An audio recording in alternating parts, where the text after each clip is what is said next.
Hey, how's it going, everybody? It is that time once again. It is time for thumbnail reviews brought to you by vidIQ, which is the channel you are currently watching. I am not alone on this stream. In fact, I have a genius with me. His name is Dan. And the reason he's a genius is because he developed this company. What is it, Dan? No company. He called it ChatGPT, I think. No.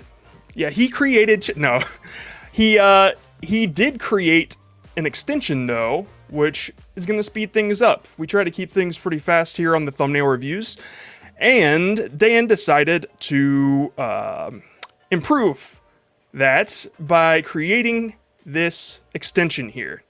And all it does is basically what the claw does, but instead of taking the number and giving it to the claw and picking the claw and then putting it back in the sheet and figuring out what that number is, you just hit a button and it does it for you. So thank you, Dan. Yeah, I killed the claw. He killed the claw and in turn saved us a bunch of time. The claw was a time waster.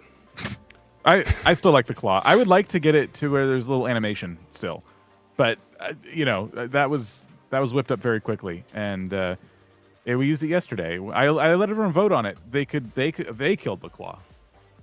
Oh, so Yeah. it was popular opinion then. Yes, I did trick them into killing the claw, but it worked beautifully. Rest in peace, claw. Rest in pieces, actually. Okay.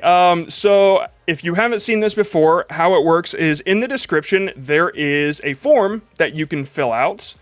And once you do, you enter your name in a list of names, just a huge number of people, and we pick a random one. And if you get picked, we review your thumbnail. So all you got to do is just whatever video that has the thumbnail that you wanted to be reviewed, you just copy that link and put it in the form, and hopefully you get picked. Sometimes, though, I will get an interesting idea, and I will bring it into Photoshop and show you what I would do. And when I do that, it's not a Photoshop tutorial, so there's nothing to worry about there. You can basically do what I do in Canva or Photopea or, well, your phone even, now that AI is becoming crazy. So yeah, when you see Photoshop come up, don't worry, you don't have to be able to do the things that I do. I wouldn't suggest it anyway. It's usually the wrong way. But yeah, that's just me showing what I would make it look like, and I think that about covers it. That's pretty much how this works. Great. I'm going to abandon you for about 5 minutes. Okay. Okay, so Dan's gone. But anyway, I think what we can do is we'll just go ahead and get started. Yeah. Let's just go ahead and get started. So right now we have 212 responses. And what I'm going to do is just hit this number here, 213, get a random number. We got number 90, and we're just going to go ahead and enter that into this form. Number 90. Number 90 is, I don't know how to say that, but I'll try. Botond, Bereczki. Okay, so the channel's DIY, tech, and electronics. Let's go ahead and check this out. That's why I'm here. All right. Okay, so I don't have a specific video to check out, so I'm just going to kind of go through the aesthetic of all of your thumbnails here. Let's go ahead and find the most popular one and see what you did right.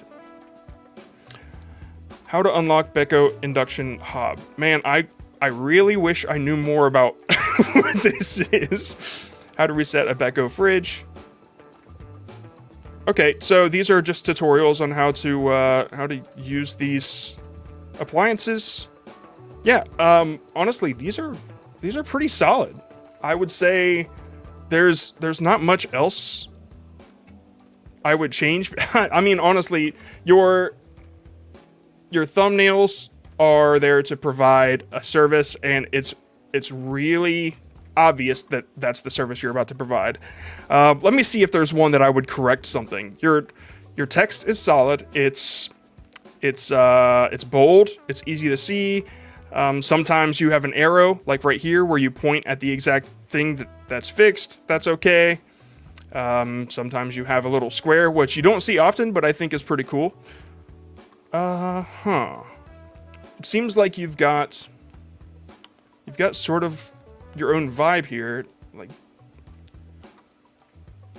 honestly, I don't know if I would correct anything. I mean, it seems like you're doing exactly what you need to be doing. If you plan to do...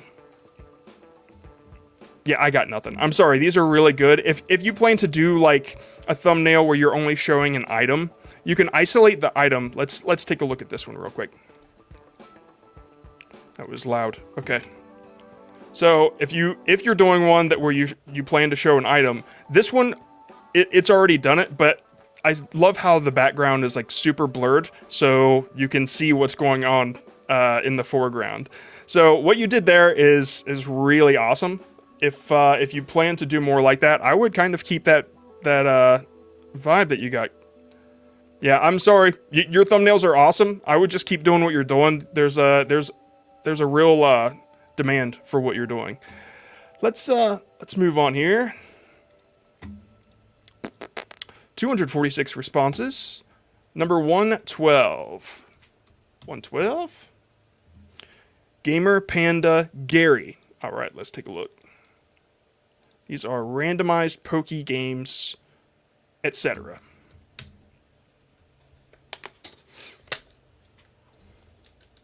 Okay, no specific video, so I just gotta kind of take a look at the channel here.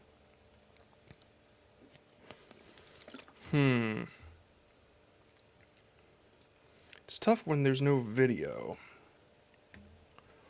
Okay, so what you got going on? It's a bit busy. I kind of need to know what you're doing here. Okay, Pokemon Fire Red randomized Nuzlocke? Okay, let's see here. All right, I would probably, if these are a bunch of random items, I would kind of come up with a little bit of a different concept. It's just because I'm not sure what it's about, but it seems like you have an audience for it. You're getting views on it. You know, there's definitely a need for it, a want for it. So if you wanted to attract somebody that's like not looking for it, if you wanted to catch their attention, maybe simplify it. Maybe make it about one or two items instead of so many. Like in this one right here, your Fire Red version is like Fire Red is already in the title, so it doesn't quite need to be repeated. So that could be removed. Pokemon Episode 7. Okay, so Pokemon makes sense if you're wanting people to like see that logo and really catch their attention. That makes sense. But if you're doing episodes, like you have Episode 7 in your title, you have Episode 7 in your thumbnail, and it's not quite needed. It's not quite necessary for both or even at all. So I would remove that at least from the thumbnail. Randomized, that word, Nuzlocke, I mean, I'm not exactly sure. So Nuzlocke is like a way to play Pokemon that's a bit like unique. There's a bunch of rules, but it's like Pokemon hardcore mode basically, but everyone who plays knows what it means. Thank you. Yeah, what I would say is like we should look up some similar like titles like Pokemon Fire Red Nuzlocke and just see what comes up, because this doesn't resemble the Game Boy game to me, and I think that's the biggest problem with this thumbnail. Is people are going to think it's something to do with the anime, the show, like not the video game. And Pokemon Fire Red has a very distinct look. All the Pokemon games do. Okay, so what I'm seeing is sort of what I was saying. It's a little more simplified with like one or two elements in the thumbnail. Random only. You got Okay, so you've got the text, an arrow, and then you've got a character. You've got a logo situation on the left, and then you've got a character. You've got a person reacting, then you've got a character. You've got that one's a bit messy. I wouldn't do something like that. Yeah, it seems like there's usually like a element on the left, which I guess people might understand what that is. That might be common for them to see, and then you've got on the right you have your screenshot. So simplifying it is what I would say should be a main focus. But I don't. Dan, you know a lot more about this than I do, because I'm like I don't know if that's German. Like I didn't know. It's a very common challenge that people take on with Pokemon, and doing an episodic of that is cool because the game has a beginning, a middle, and an end. And if you're going to play through the whole thing with a randomized Nuzlocke, that could be very interesting to fans of the game, which is awesome. Now it makes sense. It's the execution of the thumbnail that is going to keep people from even registering that this is a Fire Red Nuzlocke run. So between like the advice John's giving you here and just the thumbnails we saw, I'm hoping that they kind of, consider that when they make their next thumbnail. Okay. Yep. Let's move on here. We have 277 responses. Let's get a random number, 106. Sorry for abandoning you, by the way. I had something to do before the stream that I had forgotten to do that could not wait any longer. Man, I am so glad you came back in the middle of that, because I'm like, I'm not sure. Okay. GamerPanda. Okay, there we go. Pop in here. Okay, this is cool. Horror painting the nun time lapse. Okay. Oh my gosh. That is. This is one of those things where I kind of wanted to check out what other painting time lapse videos look like, because I'm not exactly sure what works well. So that one's partially complete. Yeah. 6.8 million views a few years ago. Oil painting time lapse. You know what's interesting about that is it doesn't say what they're painting. It's the type of paint they're using. Yeah. Expressive portrait in oil. So expressive being the only descriptive word there. Yellowstone's life cycle, a stunning landscape. Stunning. Okay, so a little more detailed on that one. Still good views. Creating a universe in paint, oil painting time lapse. You know what I love about these is the negative space. Like you have the two elements. The subject is the painting, obviously, and then you have the person there with the paintbrush. And like these are almost exactly like the same kind of style, just at a different angle. And I would say the one above just got more views because to me it's more impressive, and there's a sense of scale. Yeah. With how tiny the guy is. So yeah. And something Slavguard's saying here is you can still mention horror painting, which is absolutely true.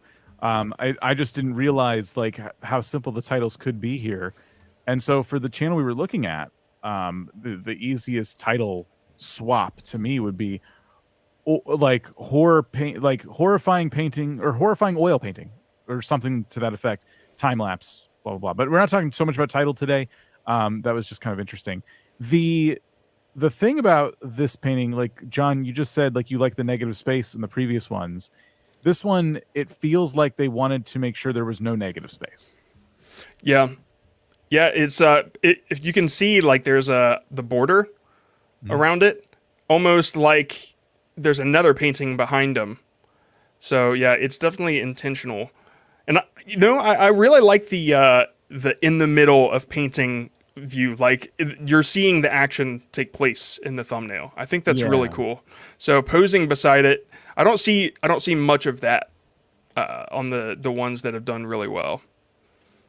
Yeah.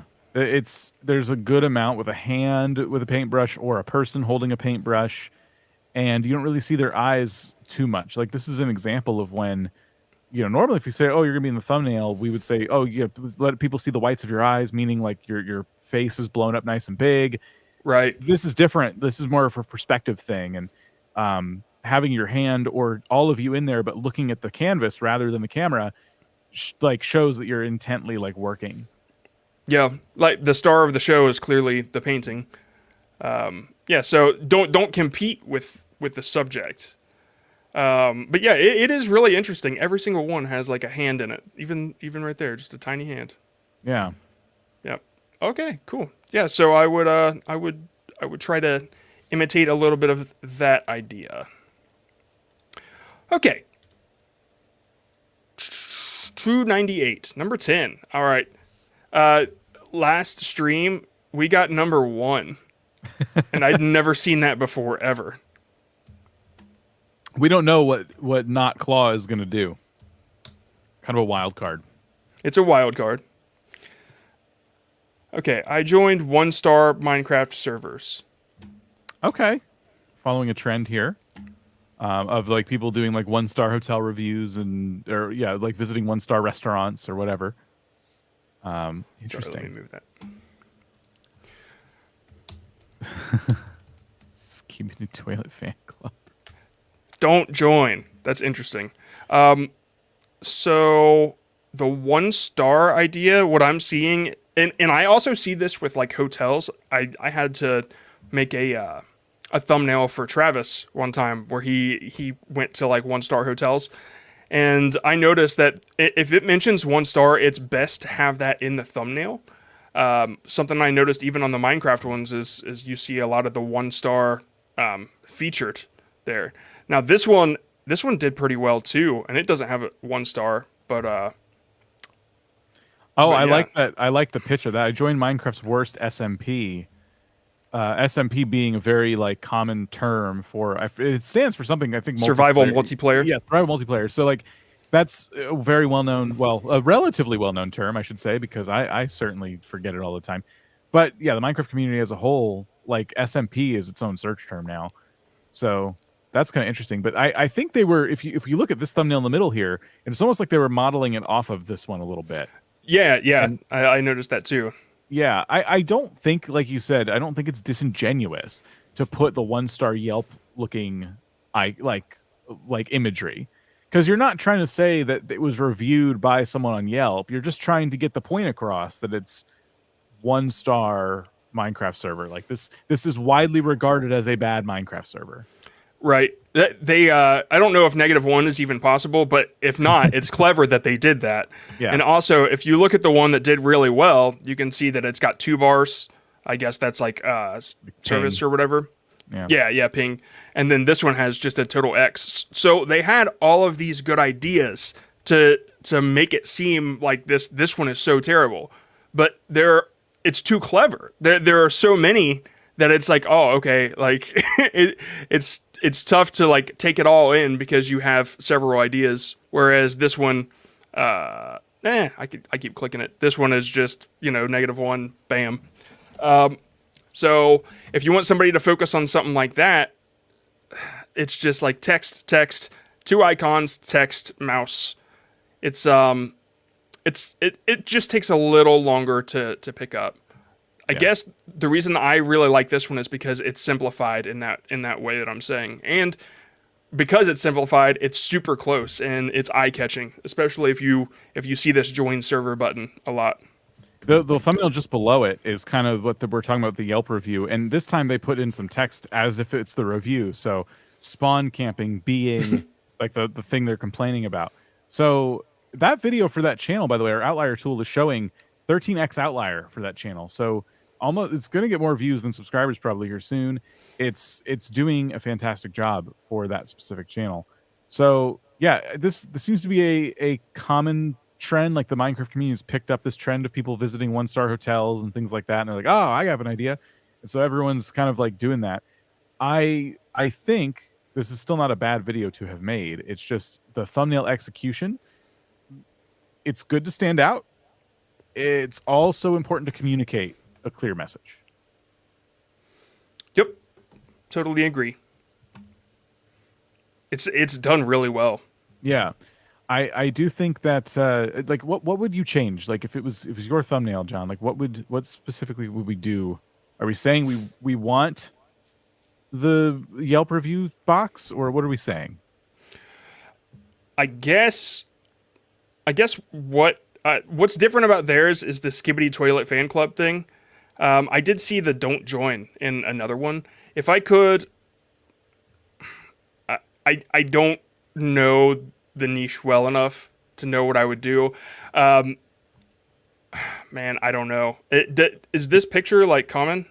Yeah, that's the Skibidi toilet. Like, no, I mean like in the UI of Minecraft, is there always a little picture? You can have any picture, yeah. Like Okay. it depends on what the server host does, but yeah, you can definitely have a picture. So you could do Skibbity Toilet fan club, but put fan club under it to simplify that by removing the don't join. The one don't join that I saw, it almost looked like it was a warning from a review. Do not join. right. But this kind of looks like it's a part of what it's named, I guess. Yeah, when you point that out, it's like a mishmash of all the different thumbnails we're seeing that are working. Right. And I mean, it looks like this video got 1,000 views about, and then it just stopped. Is that Oh, yeah. what we're seeing back there? So yeah, it's not that this thumbnail didn't work. This was a great job by this creator. This alone is an outlier for this channel.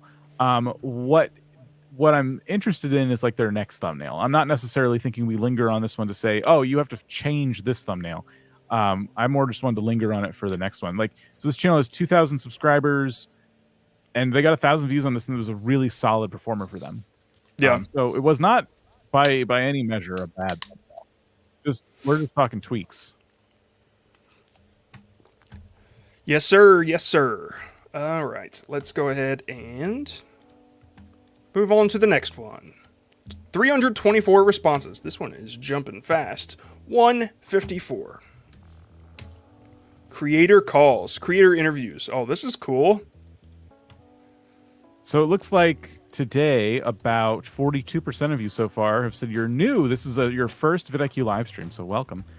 These happen some Wednesdays, and then you'll find us live every Tuesday as well, auditing channels, entire channels. What do we got here? Oops, sorry, I was trying to do this. Okay, this is interesting because it's in our niche, so it's real easy for me to like just know exactly what I would do, and I don't necessarily know if it's going to be the right answer or what you're aiming for. But just based off of this, and actually let me go ahead and take a look at your others too. Okay, you kind of have like a brand going on. Okay, what we've noticed before is the YouTube UI, what looks sort of like this right here. What looks sort of like it's on YouTube, people are used to seeing that, and that kind of catches eyes just a little bit better. I don't know about recently, but what I would have done with this is you could have made it smaller a little bit, because it looks like it's an extra pair of headphones or something. It's like it's almost crushing his head just a little bit. If you could have like backed him up just a tiny bit. I mean, I'm always down for having a face a little bit closer, but if you're wanting to make this 0 arrow over to that, then you're gonna have to just give it a little more room. The 0 being directly on his headphone, it just kind of makes me uncomfortable a little bit. It sort of goes the same with this 9 and this box being so close to the edge. It's just one of those things that it gets me. If you wanted to keep everything exactly the same, then take this whole deal and move it slightly over to where this is even with this space. That's also what I would have done. But that's just me being like picky designer. One thing I want to say is I love the arrow drop shadow. Like, I just love that you put depth in that. So yeah. Dan, what do you think? Say, there's something big missing from the pitch of this video, be it thumbnail or title. I would like to see it in the thumbnail. We have a story about a channel that's blooming right now, blossoming, whatever the word they use in the title. But you don't tell us how long it took for the channel to reach that level of success. And as folks in this exact space, we can tell you that's like crucial, because I mean, the audience here will tell you, like, we see channels all the time that have 6,000 subscribers, but what we don't know is what they did to get there and how fast they got there and what they learned along the way. Your video will likely cover that information, but telling me that this, like, obviously this was impressive enough to you to put on your channel. So let's talk about how long it took to get to this number. If it took a very, very long time and you've already made the video and everything, then like, okay, maybe not. But that's something we consider when we do videos like this, is like, is our audience going to be excited? Like, what would get me excited? If someone got 1,000 subscribers in a week, that would make me very excited. And that would be worth like sharing. If someone got 1,000 subscribers in 4 years, that's not going to excite our audience as much, because they don't feel like they have 4 years. They feel like they have like this very short amount of time, even though they don't. And oftentimes. So that's what I'm saying. Like, I agree with all your advice. If you are going to change the thumbnail, consider putting the amount of time somewhere, even if that means sacrificing the face on the screen or moving stuff around in a way that it makes you redo the whole thing. It's a super, super important part of this. Totally agreed. I just want to say that I immediately jumped to what I was saying, but I should have told you that you picked like you picked the right amount of elements. Like, you didn't crowd your thumbnail. There's not too much going on. Like, you are getting your point across like much easier than a lot of people assume that they should, just because you know exactly what to do with your elements. So yeah, adding that time frame would definitely help. Blooming, I guess it would only make sense if it's a gardening niche. Okay, I was thinking like, okay. I get it. But we didn't know. Yeah. We didn't know that immediately. So look at season 1 right there. Okay, 109 subs every day. So that one has 678 views. So when they focused on a specific time frame, it did way better than the video after that, which says, this many subscribers. Everyone starts at 0 subscribers. Anyway, sorry, just to reiterate, they've done this before, and it was pretty successful. Yeah. Oh, yeah, it definitely is. I'm curious what their most popular video is. Yeah, that was that exact one. All right. Yeah, 0 to plus 500 subs. Yeah, just adding that bit of context would really, really help. Okay, let's jump to the next one. I saw somebody talk about blooming, so I just kind of wanted to cover that. Yeah, I did. I think I saw the same comment, and yeah, it's an interesting adjective. I worry the title was a little too clever, because it's one of those, like, this is just general YouTube advice for everybody, but if your title or thumbnail or both have to be written in such a way, or are written in such a way where I have to watch the video to get whatever reference or joke or whatever it is, you've already lost me. It cannot be too clever, because the first introduction, and perhaps the only introduction I will ever have to your video, is the title and the thumbnail. Yep. I made that mistake for a very long time when I first started making thumbnails. And I had design and elements down, but it was pretty often that Rob would say, I like it. It's just too clever. Yeah. I wouldn't understand that thumbnail if I had only, a half a second to get it. So yeah, I was always trying to make masterpieces with these clever ideas, and yeah, it's always just about clarity over aesthetic, clarity over clever. Yeah. Right. Okay. Why do we metal detect a film? Okay. First, sorry, I'm checking out the metal detecting niche. Metal detecting. I want to say a couple things first, just design wise. This red and yellow text, it hurts my eyes. Mm-hmm. The amount of fonts that are on this thumbnail it's too much. The only font that I would say really, really works, and this might be the same font, but this bold one right here, the film thing, it is whatever. I personally wouldn't put that in a thumbnail because it doesn't really help anything. Why do we metal detect? I mean, it's just, you need a consistency in font. Otherwise, it looks a little amateur if you jump between fonts so much. If it was all white text and it was all just like bold font, I feel like it would come across a lot more, because it's just a lot to look at. Why do we metal detect is, I would probably change what you have on there in general to create curiosity instead. Something like this, where you see the action, but it's like it's about the find, right?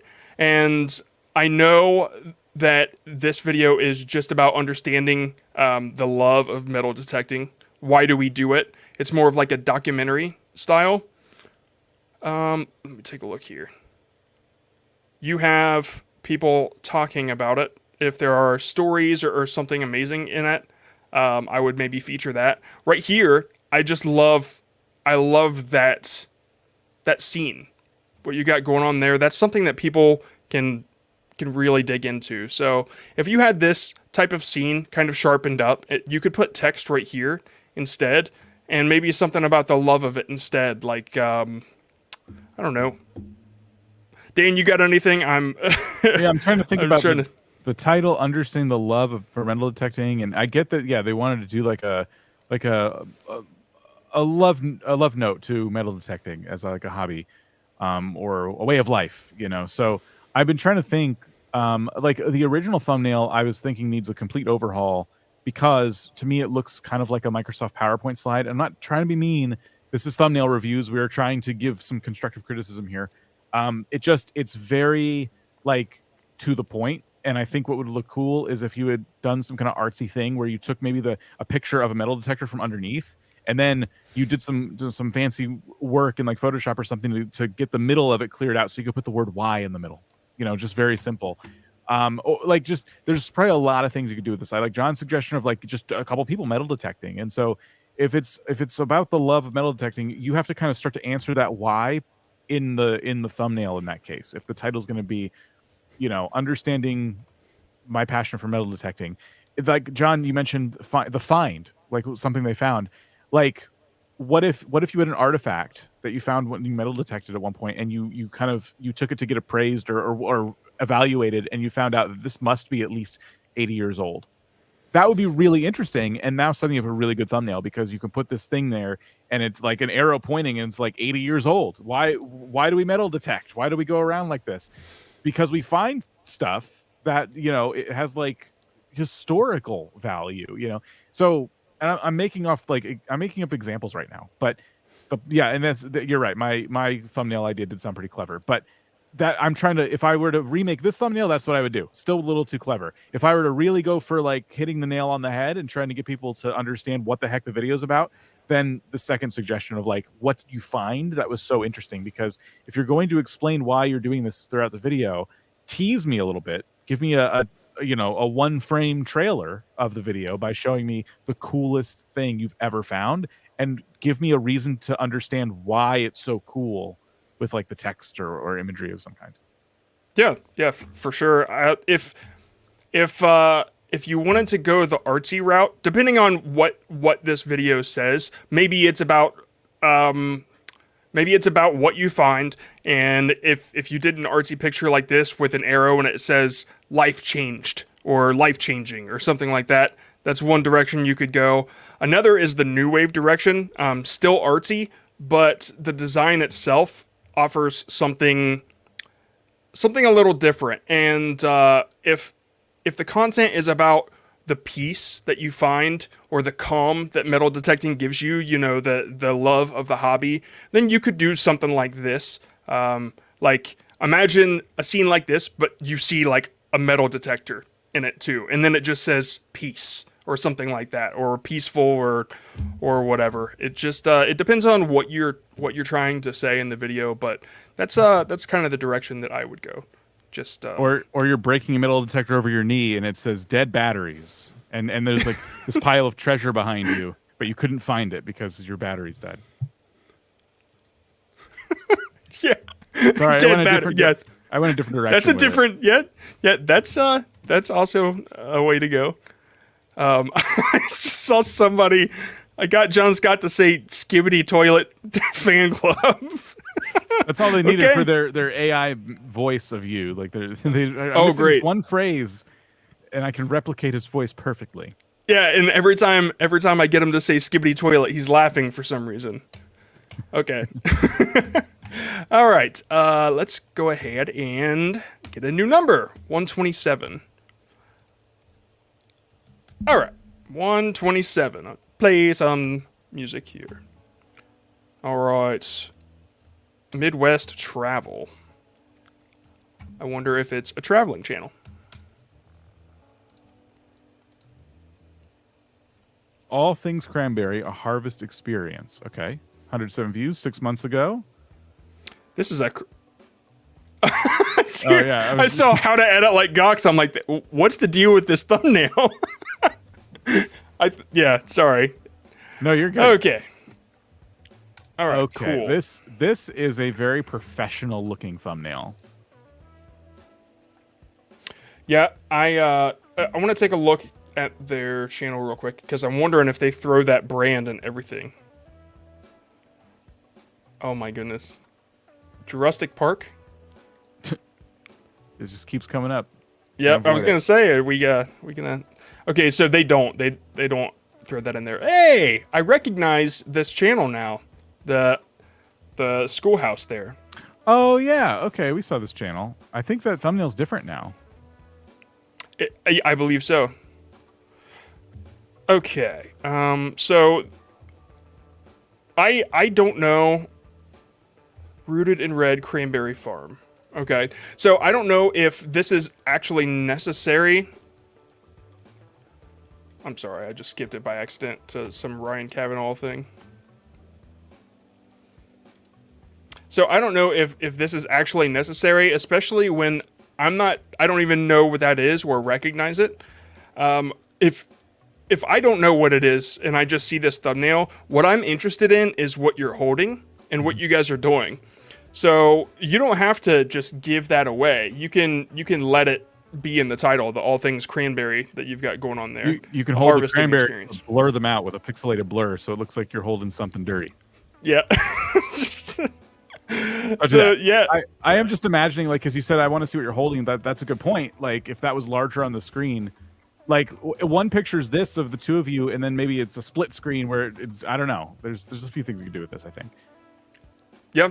So consider what would make somebody really curious about what's going on this thumbnail. Because even like remove the logo. If you keep your logo there, that's fine. It's going to be covered anyway. I'm not even going to focus on that. But just seeing this picture alone, I'm not sure what it is, and that makes me curious enough what's going on. But if you had a word pointing at it, saying something like I don't know, you would know the inside joke or the context of what you're doing. But something that would make me curious about it. What's missing is like it's a harvest. They went to this place. I guess it's called Rooted in Red, and it's like a cranberry farm or something, and that's pretty interesting. And the title's All Things Cranberry. Like, there's like the one bit of oomph that's missing for me. Like the thing that's gonna make me click. Like, it's cool that you went to this place. What is significant? Like we talked about the thumbnail on this channel before, where it was like where the Republican Party was like founded or something. And now there's a picture of Abe Lincoln. So it starts to like now some historical pieces are coming together.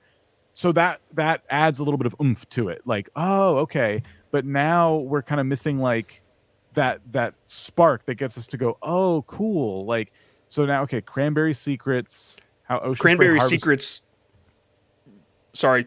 Cranberry Secrets was enough for me. I'm like, okay, well, what's the secret about cranberries? Yes, that's interesting. So, like, what did you learn? I'm sure you probably talk about in the video some stuff you learned, and yeah, could Cranberry Secrets or silly cranberry facts? I have no idea what the context. We haven't seen the video, so it just depends on what you're going to give people when they click on it. But is there any other bits of intrigue? I like these big zoomed out pictures. And they are standing in like a field, like, so there is like some scale elements there. You said a harvest experience, and we have like harvesters like doing their thing. These top ones really caught me. I like the zoomed out version. If you had a different picture, the sense of scale, like you just said, would be something interesting to show. There's something that I've learned recently about almonds, where like it takes a certain amount of water, an obscene amount of water, to grow like one almond. And I don't know if it's the same for cranberries, but like that's an interesting fact, right? So like imagine the thumbnail is actually them holding one cranberry on one side, and then the arrow points and it says that one big fact about it, right? Like 7 gallons of water or something like that. I'm not saying that's what, because we don't know what the video is about, but I'm just trying to, what would get people's imagination going and get them going like, oh my gosh, that sounds like I wasn't expecting to learn this about cranberries just by looking at a thumbnail. So, or floating cranberries, that's interesting. Why do they float? You know, I'm kind of curious now. I've never thought of it. So yeah, there's a lot of like, when you're going to visit a place like that, they're going to probably teach you a lot. And I kind of wonder if you can pass any of that on to the audience through your thumbnail. Yep. It's all about that psychology, you know, just making people curious. Okay, yeah, these are really, really cool pictures. Yeah. 87% helium. Just something ridiculous. It's a shame cranberries are so gross. You don't like cranberries? I do. Well, like cranberries. I guess I'm okay with cranberry juice. Okay, 324. I was worried that it only did numbers in the hundreds. David and the history for the ages. David and history for the ages. I added an extra the in there. I added an extra the in the there. Oh. History lecture videos. Let's check it out.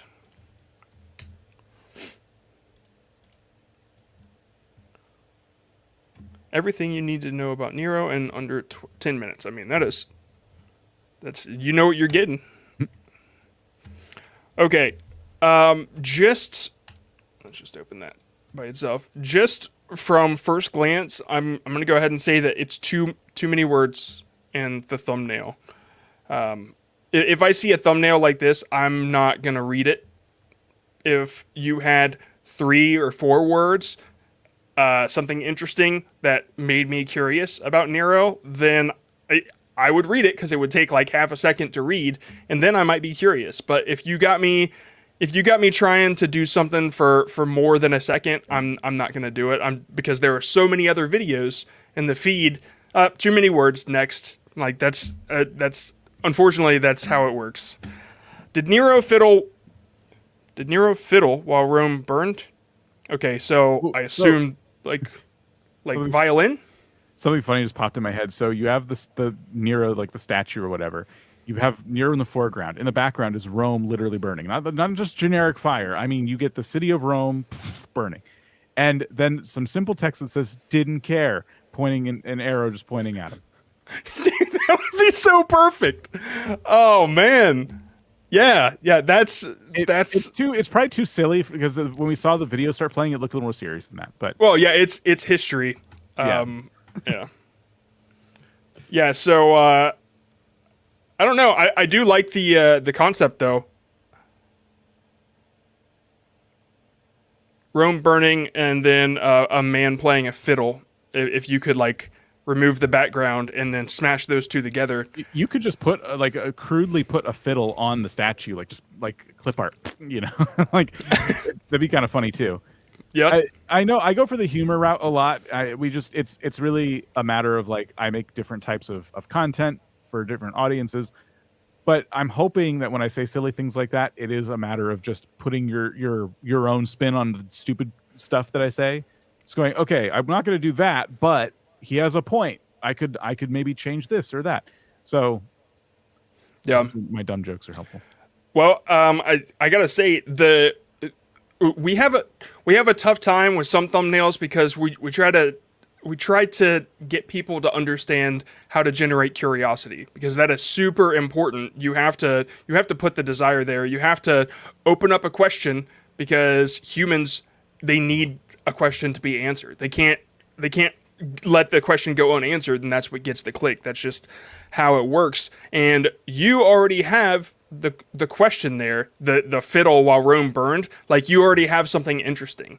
You have your curiosity loop. You know, you have your cool fact. So it's just really about the design. Yeah, even this suggestion here, did Nero really do this? It's a little more text than we would normally recommend, but it's less text than what's there now, and it gets the point across a bit more. It needs more imagery, so we do need the fiddle. We do need something there, but yeah, like this is kind of what we're talking about. Is just that simple thing, because everyone should just imagine for a second when you look at your thumbnail. Essentially, that's like all anyone might see of your video ever. So if they see it, like, what do you want them to take away from it? And you have to kind of put yourself in someone else's shoes, which can be difficult to do. My recommendation is to take like several hours at least, or a whole day, and come back to your thumbnail. And if you're questioning if it looks good, and then you can start to wonder to yourself, okay, yesterday I thought this looked pretty good, but now, like, with fresh eyes, maybe it's too clever. Maybe there's something else I could do. Maybe I can make the text a little bit less. So, you know, it helps. And I feel the same way about my videos themselves too. If I'm editing a video and I'm feeling like, okay, I've looked at this way too long, I will step away for a while, and I'll come back and watch it again and go, oh, there's like way more I could cut out of this video. Yeah, I totally agree. I do the exact same thing. You know, once I can get a step away from it and come back, I'm like, man, what was I thinking? That happened really recently, actually. Okay, I found a channel that is really, now they have their own kind of style, so I wouldn't try mimicking this, but they do exactly what we're talking about. You know, Edison's stolen inventions. You got your 3 solid words.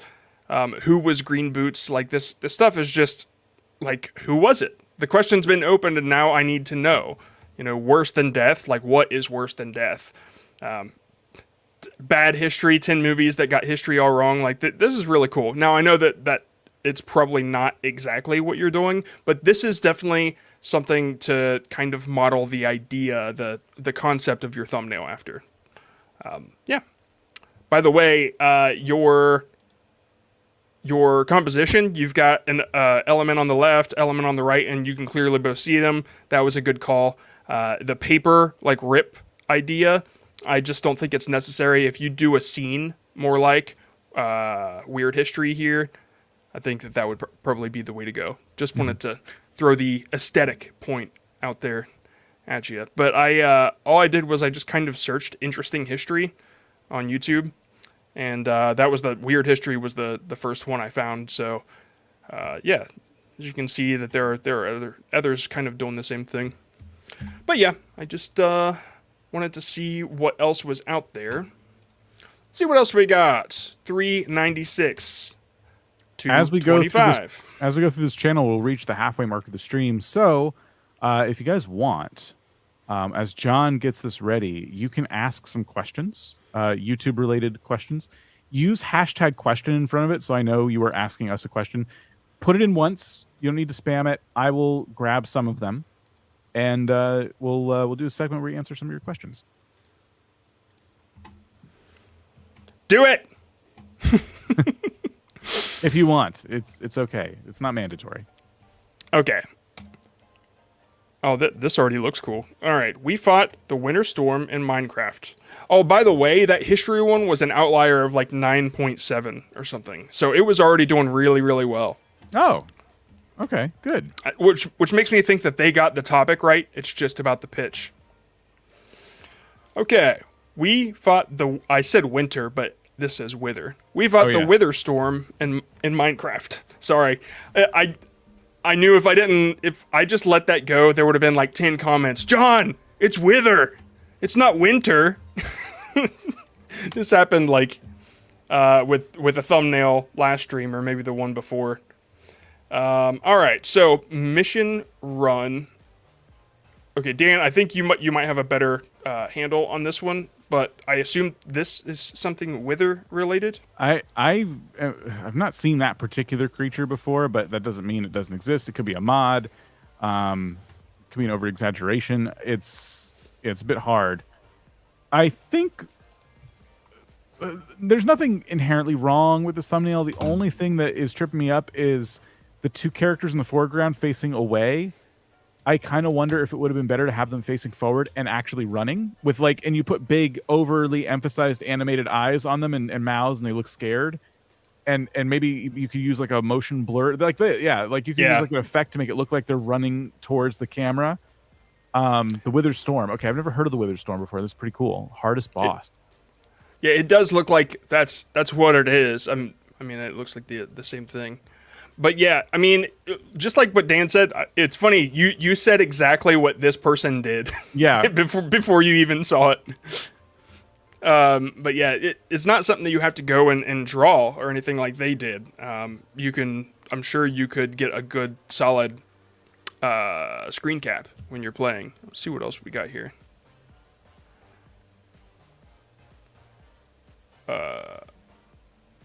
Wow, this looks crazy.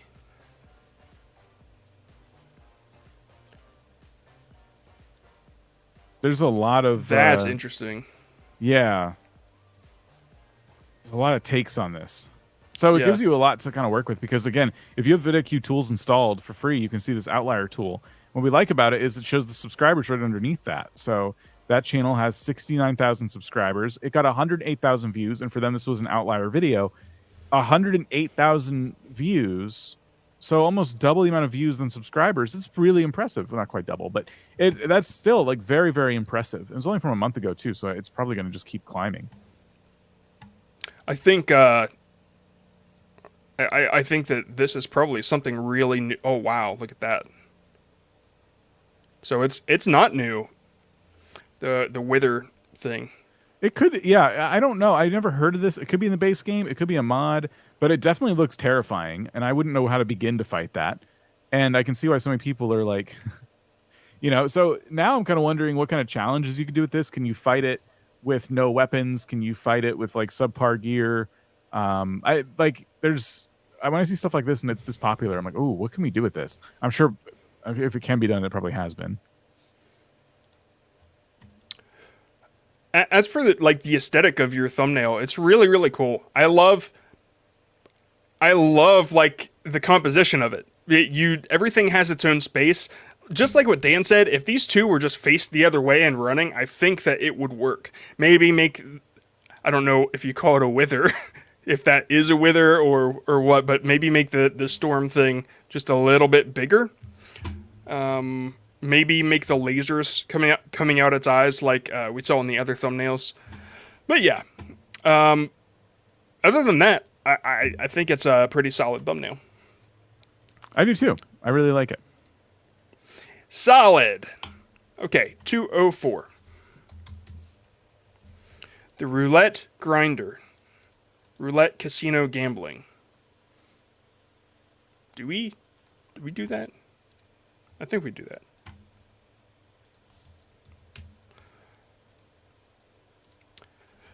All right, I used this roulette tool to win $50 in 10 minutes. Is this a niche that we do? Is that okay? I mean, yeah, we're not. Yeah. Okay, I didn't know if we had a thing against gambling channels or what. It's all about context. This seems pretty like routine, like from the channels I've seen in similar spaces. Okay, so I wanted to see what else there is because this just looks insane to me.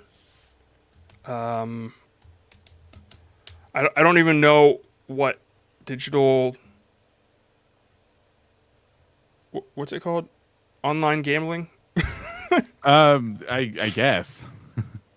I don't partake, so I'm not exactly sure.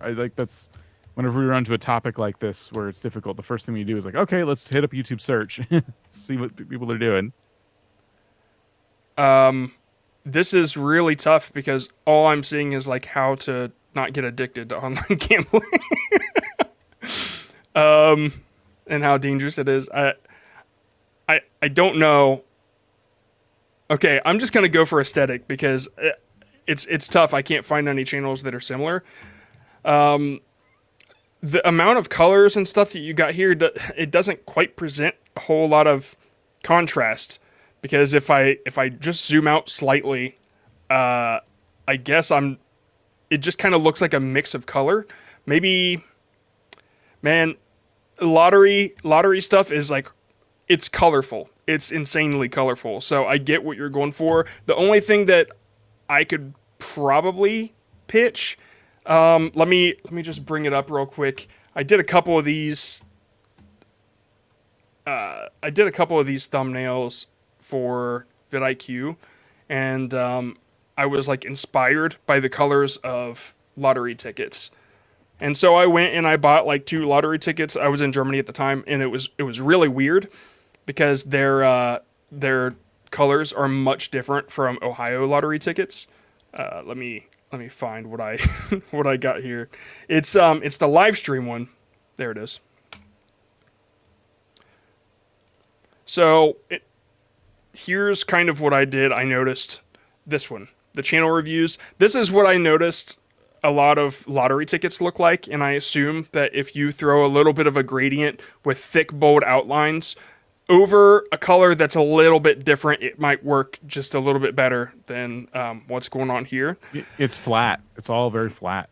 Yeah, and because you did white, yellow, green, like there's different colored text, and then on the similar color background, it's all blending in. But roulette wheels are inherently very colorful. Like all casinos, just tons of colorful stuff everywhere. So you have that on one side and the text on the other to help kind of like balance things out a little bit, I think. Yeah. As a suggestion. Another one that I did was this one. Very similar. It's the bright text on the darker color background just offers a different contrast. I'm sorry, I don't really know a whole lot about this niche, and from what I'm Googling, all I'm seeing is probably something that you're not trying to do. But what I can show you is that a lot of these kind of keep things simple. You know, this Aiden Ross one, there's a bit of separation in the elements, and you can easily see the 1 million because it's not sitting on the green background. Right. Yep. That's kind of what I'm seeing. I mean, even this one that's promoting gambling or whatever, it's all got its own space, you know, and the white on blue background, it pops. But what you got going on is just a rainbow of craziness. So yeah, maybe focus on the color. I think that the depth here, like the angle of the background, should probably match the roulette wheel, or that side should probably match the roulette wheel, or the roulette wheel should match the depth that you've got going on. But you shouldn't have both. I just think that it would be easier to separate what's going on in the foreground from the background if you pick at least one. If you pick the 2D one, which is the roulette wheel, which is a flat background, then you probably should add drop shadows on your text. Just put a shadow under them to make them pop off a little more. I mean, that's really all I got to say about that one. I know it's a bit tough. I hope that helps a little bit at least. Well, we have a whole bunch of questions, and we're at the halfway point now. So I thought, let's do it. Take a little break and answer some of your questions. We did get a few in the form of memberships and super chats. We have Dempsey gifting 5 memberships earlier, so thank you so much for that. Very appreciate that. Very much appreciate that. Enjoy your evenings, Very appreciate everybody. that. Very appreciate it. Unquiet Gaming. Dudes, vidIQ helped so much. Thanks, guys. Thank you. We're glad it helped. That's awesome. And then Miss Ava Vlogs says, good afternoon, everyone. Hope you get picked. Very kind of you. Thank you for the super. And up next are all the questions I grabbed from people just doing hashtag question. You can stop doing hashtag question now. If we have time, we'll do that segment again, but we'll see. So, are shorts bad for growth? I feel like it's fake views / subs. You want me to take this one? I didn't know if you wanted to jump in or not. Honestly, I'm going to start a new channel myself, and I had to ask myself how I would do this. And basically what I've learned is that you kind of do either or, and you start building from there. If you want to do both, if you're really focused on growing your long form and you still want to do shorts, then it's got to be a really specific niche that the shorts can take you to the long form. And I feel like that really works for things like interviews and podcasts, because when you see a podcast clip, podcasts are inherently long, and if you catch one, you're like, oh, I love podcasts, I definitely want to listen to that. That's one example of how it really works. If you're doing meme content and you're trying to grow your long form meme content with short form memes, I don't think it works the same way. What do you think, Dan? Yeah, I think that's a great nugget there, because what you touched on is basically what I would say is you should do shorts if it makes sense for you. And so if you're feeling like the views and subs are not relevant to your channel, that means you have a different goal in mind. You've uploaded some shorts, they did not perform the way you wanted to, or they performed and you're like, I can't get them to do the thing I want them to do, which is go to my long form videos. So therefore they are fake. It's important to note that you're not getting fake views or fake subs. It's YouTube showing it to real people, and real people are saying, yeah, I'd watch more of this. But that doesn't mean they're guaranteed to go to anything else you're doing. So that's where it starts to come in and feels like, I guess I didn't really get 100 subscribers from the short. You did. You got 100 subscribers interested in that type of content in short form. Yep. And so if it's a podcast clip and they subscribe, it could mean they just want more just clips of your podcast, but it could mean a number of them do watch the long form video because the short gave them so much value that they're like, hey, this podcast sounds great. I'm gonna subscribe to this and listen to it while I'm doing my chores or whatever it might be. So I just don't. There's a lot of negativity around shorts, and I get it. YouTube is like really, really like ever since it came out and into today, it's just shoved down our throats so much. Like it's everywhere. There are multiple shelves dedicated to shorts on YouTube desktop, on my mobile device, on my television set. It's ridiculous. So I get like the negative feelings that come from that, but it doesn't change the fact that there are millions and millions of people who watch YouTube, and for a lot of them, shorts is YouTube. And so, is it right for you? If it doesn't meet your goals, don't make shorts. Just because it's there, you don't have to live stream. You don't have to make shorts. You don't have to use the community tab. We like to say use all of it because we're using all of it and we like it. But it doesn't mean that it's like a blanket statement that's going to work for everybody. Sometimes it's up to you to decide. I don't know if this is for me. Yeah, I think I remember somebody telling me a story about how their kid went and said, "Did you know that YouTube has like long types of short videos? Like it has like they're like shorts, but they're sideways and they're longer." Yeah, it's my eyes have to like stretch out in a weird way to watch them, and it's weird. Right. It's like to some people that is what online video is, you know, especially if you're young and you grew up with TikTok, because then you move on to other platforms as you get older and realize that that's not what you want to do anymore, and it's tough to change what you're used to. Yeah. What's the best app to edit thumbnails on iOS devices? I don't have an iOS device, but I grabbed this anyway in case anyone here knew, and you could like shout some out. So recently I tried Photopea for the first time, and I'm pretty sure they have an iOS app, but the reason I like it so much, and I like it more than the Photoshop apps on my phone, it works just like regular Photoshop for me, and I'm used to Photoshop, so that's why I use it. There's no limits, and if the app doesn't do everything you want, I think the website is photopea.com or something. That's what I would use. But if you don't need something super complicated, then I don't know. I use Photoshop Express, I think, if that's okay. I mean, if you do pay for Canva, then the Canva app does everything that I think anybody would ever need on the phone. If you're trying to like remove a background or something and you're trying to isolate yourself, all new phones, you can long press it and it'll select the subject and you can quickly remove the background. Or if you just hop on, Safari, that's like the browser for it, remove.bg, you can remove a background that way. And if your phone's like photo editing allows layers, then you could use that.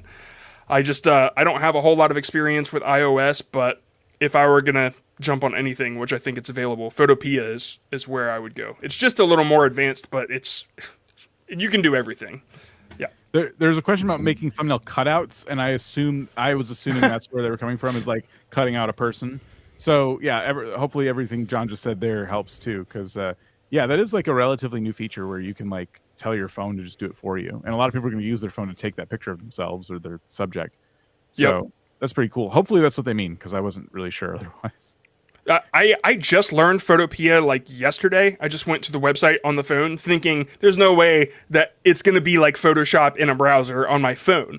And it is. And I just put a picture of Dexter from the show Dexter in there just to see if I could remove the background the exact same way that I mask it in Photoshop. And you can do it.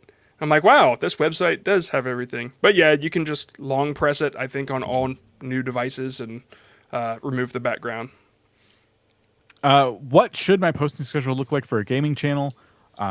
So it should be whatever works best for you and your lifestyle, which I know is not probably the advice you want to hear necessarily, but sometimes like there's back in the day, there was a lot of definitive advice about posting schedules, and it was like, you got to upload like every day. You can't not upload or else. It really doesn't. It isn't like that on YouTube. I don't know if it ever was, but it certainly isn't today. Like I just started watching a video about the closure of the Star Wars Galactic Space Cruiser Hotel. It's 4 hours long, and when I went to the channel, the person who runs the channel posts like once or twice a year. You know, so if you're going to spend a lot of time making something and you can only upload like so much, then it's okay to post infrequently. But just do what works for you. Like the most dangerous thing that I got myself into when I started YouTube was like trying to commit to a schedule, because inevitably I'd run into something, and then the amount of guilt that ate at me for that, because I said I was going to do it and then I wouldn't do it, it would just eat me alive. And now I'm not worried about making videos. I'm worried about the guilt, and it's taking me out of my creative headspace. And that's what you have to avoid. You cannot have something like that take you out of your creative headspace. So do what works best for you. And if you can be consistent, that's great. But even if it means a sacrifice of consistency, if it means you're still making content, that's what's the most important, is to make content at some level of frequency. Who is that creator? The other day you were talking about a creator that said it took them forever to do a next video, and I've just been waiting on it. Man, I just saw him on Twitter too. He talked about haters are gonna say it took me way too long to make this video, and I think it was him like driving on a couch or something. He turned a couch into a man. I don't know. Is it like Drew Gooden? Danny? Sometimes I talk about Drew Gooden and how Drew Gooden. long. That's it. Okay. Yep, that's it. Yeah, because Yep. it takes him about a month to like make a video, give or take, and even he's not consistent. And he's a massive YouTuber, so it's absolutely okay to take your time and just make good stuff that you enjoy, that you feel like people are going to enjoy. But try not to get on a hamster wheel. It sounds like when I see this question, I get worried for creators who are trying to put themselves on a hamster wheel. We have a pretty strict schedule right now on the vidIQ channel, and the term hamster wheel has come up a couple times where we're like, oh my gosh, maybe we're uploading a little too much here. And we've tried to find ways to make sure everybody on the team is like comfortable, so we're not burning ourselves out. Because it can easily happen once you commit to a schedule. Very easily, even in our position, it's super easy to fall into that pit, and it's difficult to climb out. Once you realize you're there, it's a little too late. In Evermine said, okay, so I feel like I made a great video with a great hook, but the video flatlined in like 4 days. What could have happened? Okay. With a great hook, but it flatlined in 4 days. So I assume this just happened to me. And I think the reason that it happened to me is because I used to make videos that I didn't really have a set niche. And so I put out a storytelling video recently, and I put a lot of effort into it, and I thought, this hook is amazing, and I did my thumbnail, and I just did everything I could, and it jumped up about 1,000 views, and then it flatlined as well. And I know what had happened is YouTube was trying it out with first my subscribers, and then it was trying it out with a couple different audiences, and it did like this little step thing every time YouTube would try it out in different groups. Right. Okay, that's what I'm assuming. And when it hit a certain peak, it's like, okay, this test is done. All right, I'm going to wait till the next video they post, and then I'm going to learn more about what they're doing. And I think that once that flatlines, that's what happens. Videos pick up after years, I've seen, but I also think it's because the algorithm now has the information it needs to know who should be shown your content. Yeah. I think. It's, what do you think, Dan? Yeah, you're absolutely right. It's a matter of continuing to post. It's disappointing when we have a video that doesn't do super well. If you wake up one day, this happens to me sometimes, if you wake up one day and suddenly a better title or thumbnail concept hits you, change it. You know, there's nothing to lose once a video is flatlined. However, a new video could be the entry point to your channel for somebody new, and then they go back and they watch your old stuff. And if enough of people go back and watch that specific video, it could get a whole new audience. Because YouTube isn't getting data just from you, it's getting data from the people who actually watch your content. So if different people from different walks of life start watching your videos, right? Like, so someone watches your video and it's about Minecraft, but typically they watch things about table saws, you know, it's going to investigate that, right? Like, well, wait, was there a correlation here? What's going on? It's going to do it very quickly. Like, that's what the algorithm is. It's just trying to give viewers, the best possible experience it can give them, and then a bunch of advertisements. So that's kind of how it works. Like, if your video flatlines, like, don't worry, keep making videos. Keep that one on your noggin. We have a tool in our web app, app.vidiq.com, called Optimize. And you can go back and, like, you know, the AI is going to analyze it and tell you, hey, like, here's some suggestions on how to improve the title or the thumbnail. You can use that if you want. Link is down below if you want to try out our tools. But yeah, over time, just keep making videos, and hopefully that one picks back up. Because to answer the question more directly, it could also just be the topic. It didn't resonate like you thought it would. It could be so many things. Without looking at the video, we're not sure, but hopefully we've given you something there. I guess we should get through these a little faster, but all right. Question. I recently made a long video, and I think the thumbnail is my best so far, but it has very low traffic with a decent amount of impressions. Is it because it's too long? I think it's only too long if your retention is telling you it's too long. Yeah. Okay. If you think that there are things in your video that could be cut out to make it shorter, then they should be cut out. And that's something to consider when you're editing it, because if your video doesn't need something, then it just doesn't need it. You know, there's no reason to make something longer than it needs to be. I've seen plenty of videos where they're at 8 minutes 1 second because they want to get the mid-roll ads in there.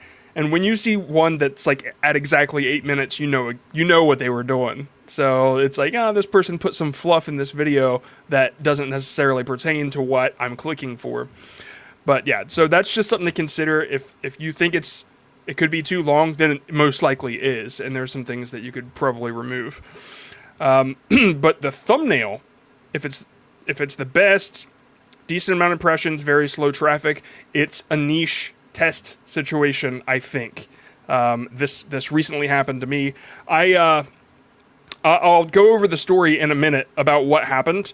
Because I think it could probably help out, and there's something about the thumbnails that I would like to show people. But from what happened to me, I would think that it would be like YouTube just doesn't know you very well yet. The algorithm is still getting to know you, and it probably has nothing to do with the video.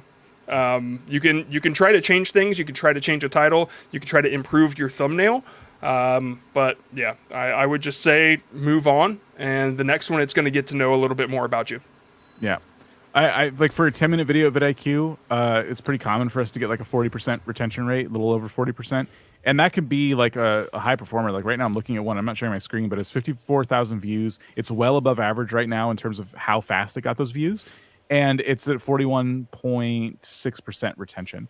So if your retention, it looks like that, like you might think that, well, that's less than half the video, but a lot of people are still making it to the end. If you're looking at like 20%, 15%, and you have like a 10-minute video, I'd say that's when I'd start like panicking a little bit and going, oh, okay, maybe the video is too long. Maybe I did something to kind of get people to click off too soon. So yeah, that's when I would say to really pay attention to that. How can you implement suggestions for a new yoga channel? I know reviews are random, but I rarely see fitness thumbnail examples. Looking for guidance. I did pick this question not because we're trying to make sure we keep it random, so we're not going to go look at your channel, unfortunately. But I wanted to pick this just to say the one thing we do when we don't understand a niche ourselves, which is you'll find very often, is we go looking for other examples from people who are like doing this all the time, and we just go into YouTube search and we try and find videos that would compete with the one we're looking at, and we'll do it probably here in a little bit as we get back into thumbnail reviews. So I would say do that for yourself, and you have to this is where it gets annoying, but you have to kind of try and put yourself in someone else's shoes for a second, and remove yourself emotionally from your own thumbnails if you feel like they're not performing well, and look and see what other people are doing and go, okay, they're using text in this way, they're putting they're using this many elements, right? They're doing all these things. The topics they're covering are different from the ones I'm covering. Like, this is how you kind of research and learn just on YouTube itself how you can like get better at making things. But if we find an exercise, like we won't like not look at an exercise channel. They just not a lot of them come up. We have definitely audited them on the channel audit stream before, but again, it's rare. And we always have to go and look on YouTube search ourselves because we're like, oh, exercise, what's that? And then we have to go and search for it. And then it turns out people like move their bodies a lot to stay healthy or something. I don't know. Something gaming. Sorry. When uploading Meteor Gaming. Is it Meteor? Like that's not how you spell that. When uploading, does the file name for the thumbnail and video matter? Absolutely not. Not even a little bit. I used to think it did, but a lot of people do. Yeah. When I joined vidIQ, I quickly learned that was not correct with the kind of names we got. Would not make any sense at all. On average, what should I put in a thumbnail for a gaming channel that might lean towards a horror game themed channel? What should I put in a thumbnail for a gaming channel that leans towards horror game themed channel? Something scary, probably. No, well, yeah. That scary thing, you reacting to scary thing. It's that's a pretty common way to go. Well, first, what Dan just said, going and seeing what others are doing really helps, and taking that idea and turning it into your idea. Like, don't just rip it off, but like kind of make it yours. That's one way to go for sure. Another thing that I always tell gaming channels specifically, what happened in your video? What's the climax? What's the really awesome moment in your video that you think is hilarious or epic or whatever, and show that, that specific part, show that, and like say something interesting about it, or say something that would keep somebody interested or raise their curiosity about the situation. So I kind of like feature the best moment, the craziest moment, the funniest moment, and just like Dan said, scary thing, you being scared, or that exact moment, I think really, really helps. You'll find a lot of thumbnails like that. All right, so we have more questions, but I'll go ahead. We'll pass it back to thumbnail reviews for a bit, and we'll come back and answer the rest of these before the end of the stream. Okay, so to hammer the idea home of working with somebody else's ideas and how it works. All right, so I recently made a video, and it was about something that I got off Amazon, and the idea of this package was, I'm looking down at this Amazon box that I'm burying. I drew like a little sad face on it, and it was called "Saying Goodbye to the Best $50 I've Ever Spent." And I thought, this is a really interesting thumbnail because it's at a point of view that you don't really see often in thumbnails. And then I do what I usually do, and I overthought it a lot, and I made 6 different ones holding the shovel in different ways. One where my hand's not on the shovel, one closer, one further away, one where the shovel's on the right side. And the way that I came up with this idea was this AI picture that I generated the concept from. And I thought for sure, this is going to kill. It didn't. It did terribly. It did really, really bad. And I think that from a distance, it's not something common that you see a lot. So, okay, I'll show you the one I actually picked was this one right here. From a distance, it's not really something you see a lot. You can definitely tell that there's like a sad face, but without the word Amazon, you don't notice that that's the little Amazon arrow thing.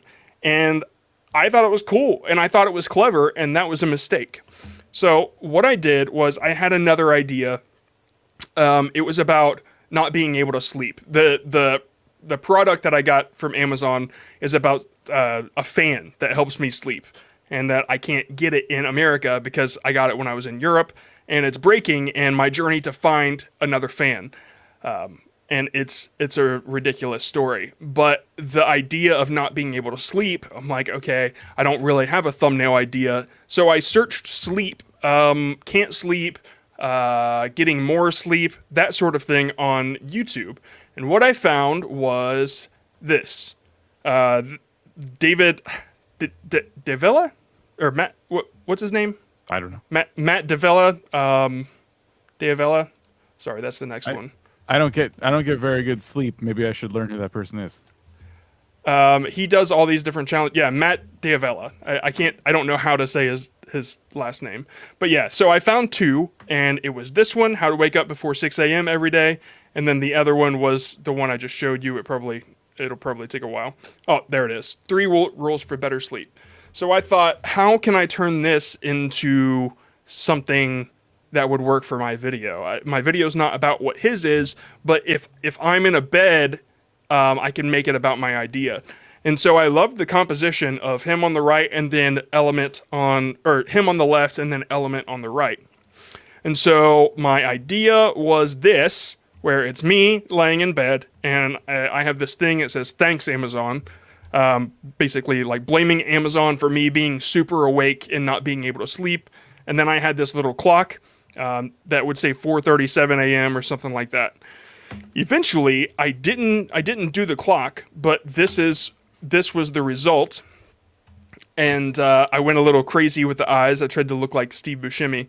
But yeah, as you can see, that's where I got the idea. I didn't like use his thumbnail. I just kind of used the composition and the idea of it.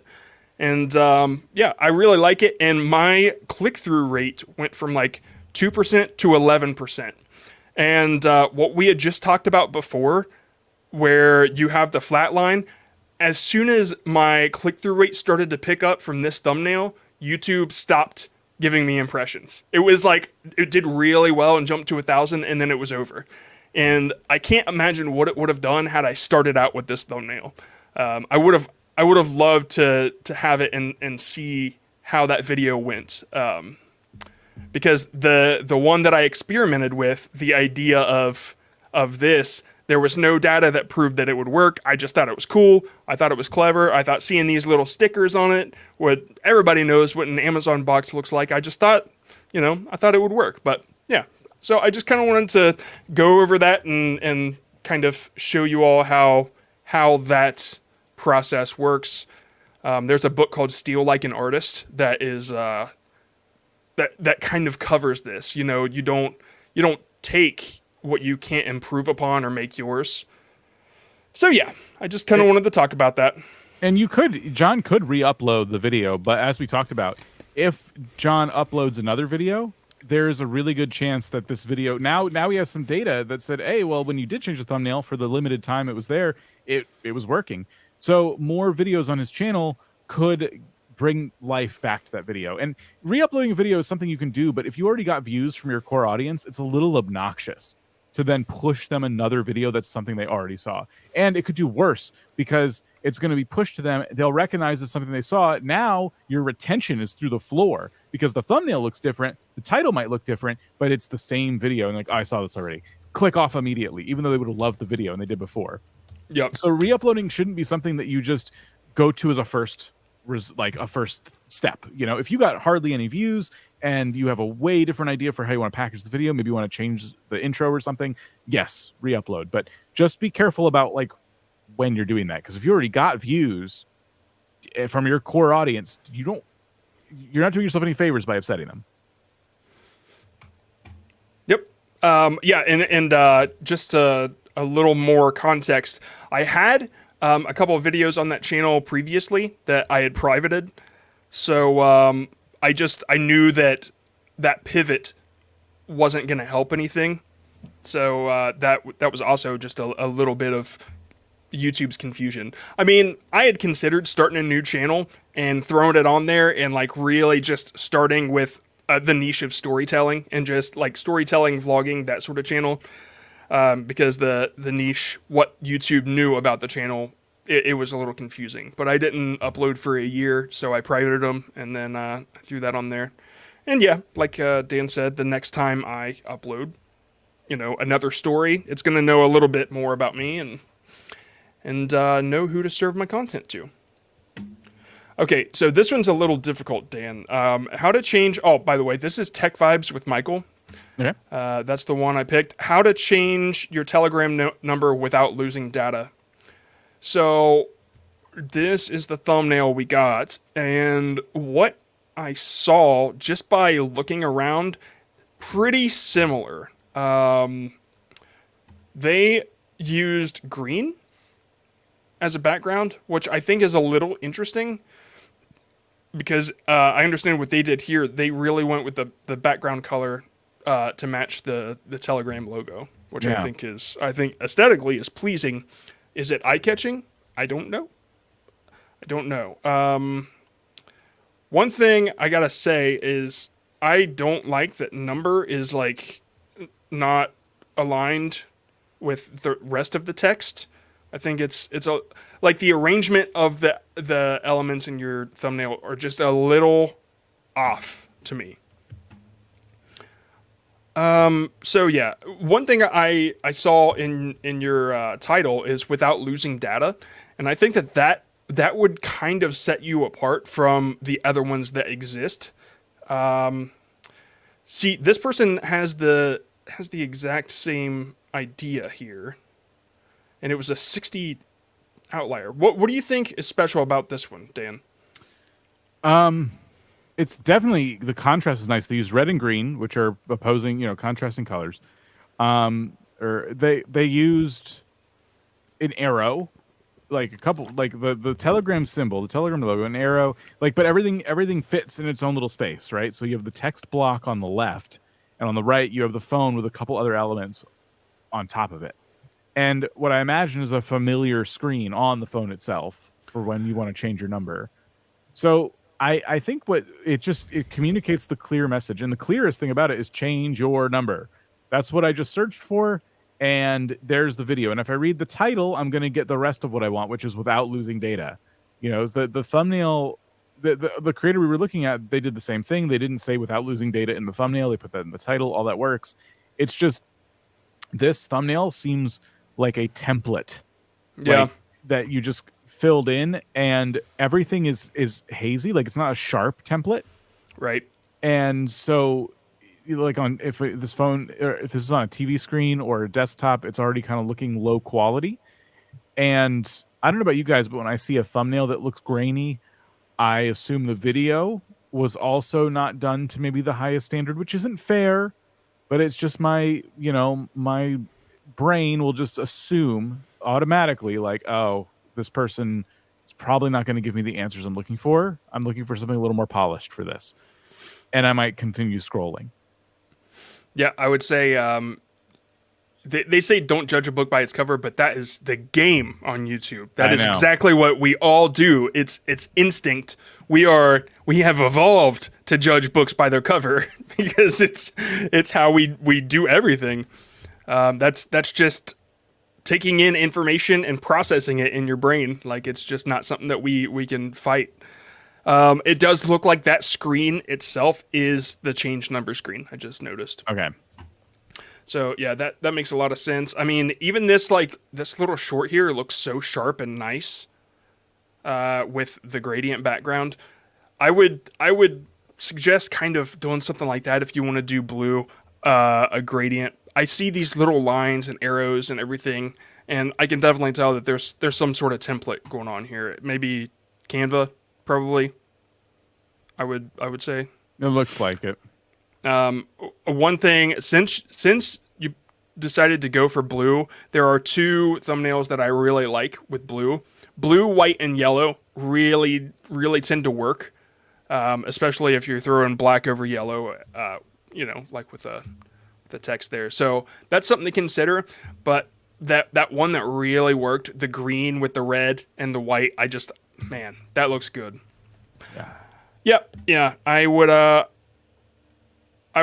think just I don't know, learning just a bit more about design. If you did use template, just don't accept it for what it is, because if you do, then your thumbnail probably looks like thousands of others, because anybody can hop on Canva, fill out the information, and then save that as a thumbnail. It's just not going to work when everybody can do it. You got to set yourself apart. Mm-hmm. And I see this one too. Did this guy... Hold up. This guy, Apple guy... A year ago and 11 months ago, so they redid the video. That's interesting.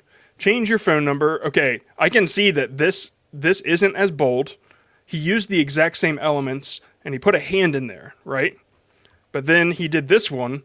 He made the text bigger. He gave room for all the elements. He took out the hand, and he made the screen pretty clear. And he went from 80 views to 3,000. That's something to pay attention to. Yeah. Yeah. That was a good find. Yeah. Interesting case there. Okay, let's move on here. 295. Man, it is so nice not having to jump to the claw every time. All right, this is about anime. It's a short, so there's no thumbnail to judge. Okay, well, I guess we'll move on. Yeah. Sorry, 144. Avol. Gaming Ether. All right, that's the focus. Oh, every now and then I get like a glimpse of the thumbnail, and I'm like, whoa. All right. Yeah, the face really, really caught my attention. No deck, no experience, no chance. Yu-Gi-Oh! Trading card game. I want to take a look real quick and see what Yu-Gi-Oh! Trading card game. I just want to see what else is out there. What else we got? Sometimes I'll start judging thumbnails and then realize that all the biggest thumbnails did exactly what I said not to do. It's just sometimes niches just work like that. Like, look, 94,000 views, and there's so much going on here that I personally wouldn't do, but it does work for some niches. Look at that. 8,000 subscribers. 94,000 views. It's insane, man. Yeah, there's just a lot of different colors, a lot of things going on. Yeah, that's insane. So with that, okay, that's at least cleaner. Like, you've got the guy, you've got the two cards, and then you've got a couple words. Ooh, that's really cool. Okay, let's head back to the... Yeah, there's a lot of card trading channels you could learn from here. I think this is easily explained, right? Like, I like the words they're using, how they're using them. I think a couple things, and John, this is where your tricks of the trade come in here. Like, we need the subject to pop off the screen a bit more, and that background. It's too much. It's too many colors. It's too much texture. It's gotta change. Well, the title is I entered a real life tournament, right? So from the thumbnail, I would never understand that. I wouldn't understand that the stakes are that you're going to a tournament, that you're going to a tournament with none of these things. All I see is just you, and you have no experience or decks. But I don't pick up that you're at a tournament. So maybe something like that is to consider for the background or being in the situation itself. I think your face is great. I think that it really, really pops your facial expression. If you had access to a thumbnail designer or something, it's like someone who could help you with this. Well, I'm imagining a very like Mr. Beast style thumbnail. And when I say that, I don't want you to like, I don't know, just hear me out for a second. So it's your head. You are like on the desk. We did a thumbnail like this because someone else did it. Like it didn't end up like taking off on the video. I think we used something else in the end, but I had my head on my desk and I had my laptop and I was looking distressed, right? So it's your head on the desk looking at the camera.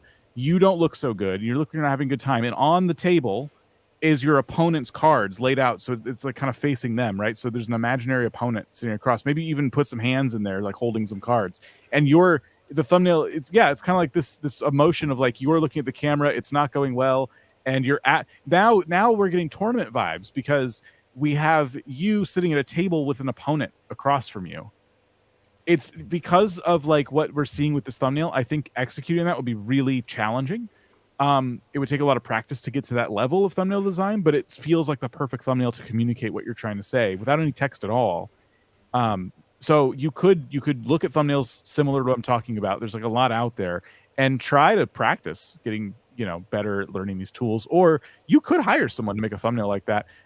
There are people on like Fiverr, for example, who make YouTube thumbnails all day long. That's all they do. And it's not super expensive. If you have like a solid video and you just want to, like, I just really want to see what this can do if I put that in there. Like it's a 30-minute video. They're telling a story probably. That's the thumbnail I'm imagining, but that's a way different pitch than this. I think if you can find a way to communicate the tournament, that, like John pointed out, that's like the number one missing piece here. I decided to check out like Yu-Gi-Oh tournament just to see. I saw one. Yeah, so it was this like POV shot of like holding cards, because I think I remember seeing that in Yu-Gi-Oh at one point, just that shot a lot. I thought that was really interesting. Not saying you have to. There's here's another option like this. Yeah. This top view. If you had an angle on it some way and you're looking up at the camera where you could clearly see the opponent, just like Dan said, that would really work too. There are just some options to consider, as long as it's clear what's going on. I even like this, if there was a way to do this angle somehow, like with the table in front. I think that's a way to go too. Yeah. Yeah. I keep seeing this thumbnail and there's a Butterfinger, and like that catches my eye more than anything else in that picture. Yeah. It definitely does. That is a video about Butterfingers. Okay, let's move on. 247. Ruckus Mayham. My top 7 breachers fails. It's bad. I'm sorry, you didn't give us a URL to go to. Oh, that's not something we can do. Next. 403.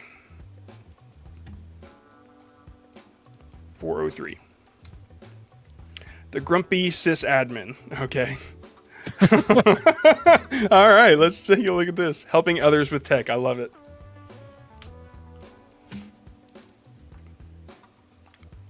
All right.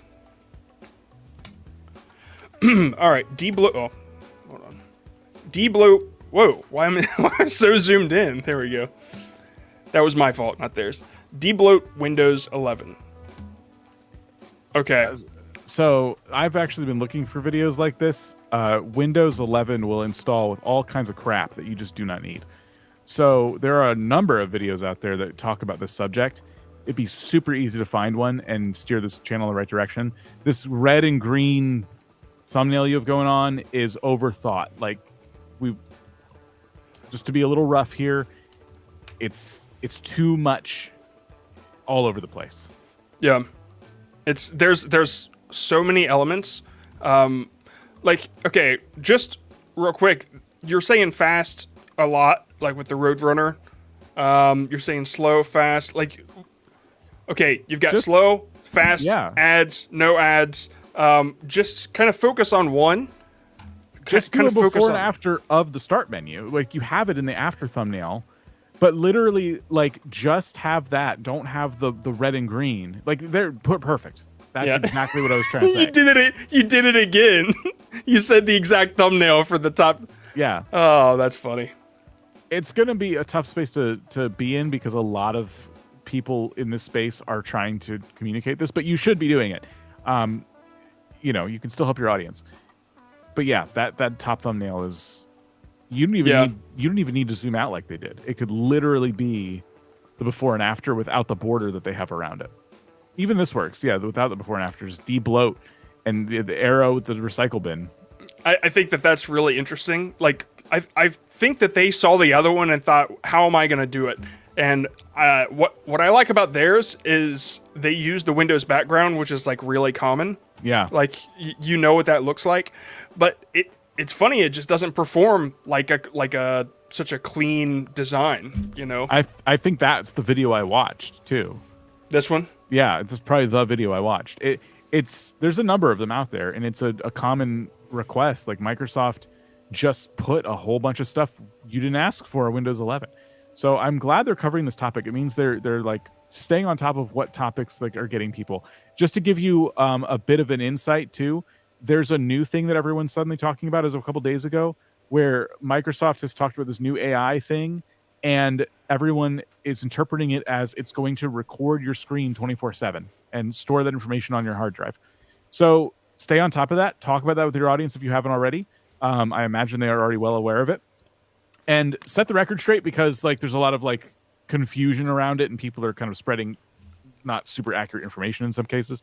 But just for anyone doing tech where you cover Windows, that's a thing that everyone's talking about right now. Is that the recall thing that I saw? Yes. I'm talking about recall. Yep. Yeah, recall.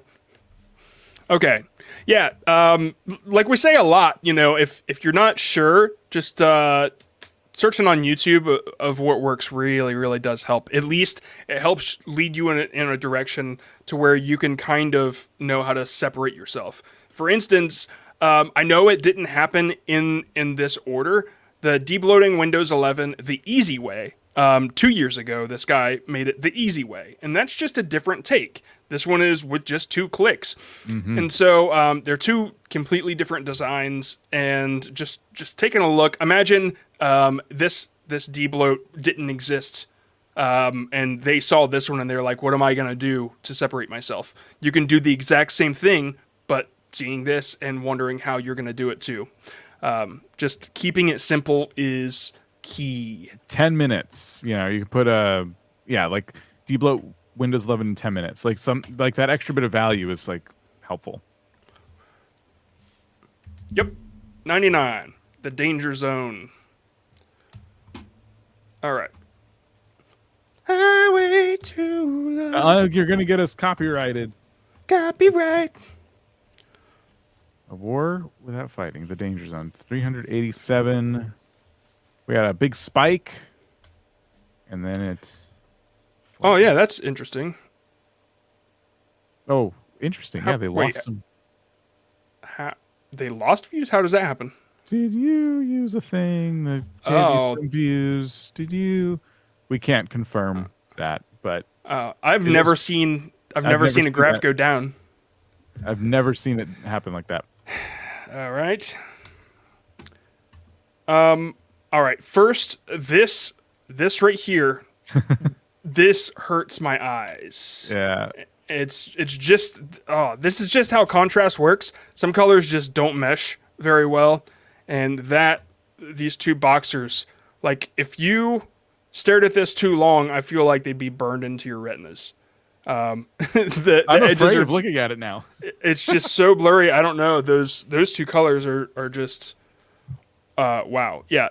Somebody just said go black instead of gray. Slavgard said it. Yeah. Black would totally work. Obviously you wouldn't do white because then you'd be missing this, but, that's just saying that the boxers are totally relevant and important to have on the thumbnail. They're not, in my opinion. A war without fighting. If it's only about boxing, then... Oh, it's about the Cold War. Okay. So, yeah, then they're not. If this was about, like, Rocky versus the Russian, then it would make a lot more sense to me. Okay, so I don't know a whole lot about history YouTube channels, but if I look up Cold War on YouTube just to see what kind of works, this is not what I expected. Oh wow, this is a total mix, dude. You've got the Cold War like channel, and then here's a crash course, so it looks like there's an animated idea, and then there's this one. I mean, I don't really know. This doesn't give me any information on what I should do with my channel if I'm making a channel or if I'm making a video about the Cold War. There's more here though that reminds me of war than the thumbnail we were looking at, though. You know what I mean? Like, we have different country flags. We have bombs going off. We have that map. I know it has a map, but like, again, the text was hard to read. So yeah, if you're gonna do like a historical look at like the Cold War, again, you would not be the first person to do it, and there's no shame in looking at what other people have done, because you're trying to differentiate yourself, but you're also trying to see like what are people clicking on. Because if you go against the grain too much, it might not look like a video about the Cold War, and now people aren't clicking on it. So there's like a balancing act here sometimes when you're looking at these other thumbnails. Yeah. Yeah, I feel that. Yeah, that's just a really tough one. War imagery or the lack thereof, like even a helmet like hung up, like that. I don't know if you'd be comfortable with putting a gun in your in your thumbnail or whatever. I don't know if you can, but well, I know you can. I just don't know, depending on the channel. Just something not being used. I mean, man, I know it probably has nothing to do with it, but like the flower in the gun. Have you seen that picture where it's like this hippie lady and she's putting a flower at the end of a gun? I don't think so. She's like sliding a tulip in the barrel of a gun or whatever, and that's just like that symbolizes peace. But I'm not saying use that. Just imagery of like something not happening. I don't know. This kind of makes it seem like it's about to happen. I don't know the best way to go about this. It doesn't feel historical like that. Yeah, that's for sure. It does not feel historical. Yeah. So a lot of good examples we pulled up there just from like one quick search. Yeah. Yeah, but definitely with this color, please change this whatever this is. Shall we go back to questions for a little bit so we don't run out of time before getting to them? Let's get some questions going. All right. So the next question we pulled was, how can I build confidence for voiceovers? I do read out loud daily to improve accent and speech, but I can't stop feeling silly that I'm talking to a camera and lose focus. It is the worst when you first start. The way that I started wasn't with YouTube. I was actually a musician. So when I started writing music and I started singing, it was it was that feeling like, oh my God, I can't. There's no way my voice is going to work in this industry. My voice sucks so bad that nobody's going to want to listen to it. And the fact is, it's not true. Now, singing is a little bit more harsh because you can be a bad singer, but the voice that you have, I promise you, nobody cares. Nobody's thinking about it. Mark Manson, he always says, the only person that's thinking about you, and it might feel like everybody is just looking at you, you're the only person that cares. Nobody else cares because what they care about is them. Yeah, because they're too busy worried about what they sound like. Yeah, exactly. So, yeah, seriously, it's a tough thing to get over, but it's the one thing that you don't quite have control over. So it's just one of those things. The more you do it, the easier it gets. I still don't like my voice, but at the same time, if I let that get in the way, I wouldn't have a job. Yeah, it's practice. That's really what it is. I felt silly as well.